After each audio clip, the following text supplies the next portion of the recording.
Hello HSC 27, তোমাদের কিন্তু অর্থনীতি পেইড ব্যাচের ক্লাস অলরেডি শুরু হয়ে গিয়েছে এবং তোমাদের অর্থনীতি প্রথম পত্রের প্রথম অধ্যায় কিন্তু শেষ এবং প্রথম পত্রের দ্বিতীয় অধ্যায় ভোক্তা উৎপাদকের আচরণের উপরে আমরা 4টা ক্লাস করবো মোট। এটার প্রথম ক্লাসটা হয়ে গিয়েছে আজকে ঠিক রাত 8:30টায়, দ্বিতীয় ক্লাসটা আছে। তো অনেকেই আমাকে নক দিচ্ছ যে ভাইয়া আমি কি এখন ভর্তি হতে পারবো, আমার দেরি হয়ে গেল কিনা, এরকম নানান কোশ্চেন।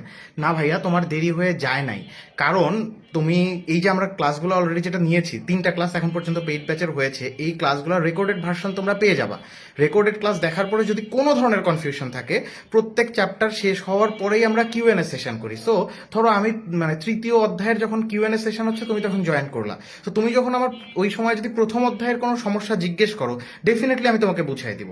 আবার এই চ্যাপ্টার সব শেষ হওয়ার পরে আমরা এক্সপেক্ট করছি কিছু রিভিউ ক্লাসও থাকবে।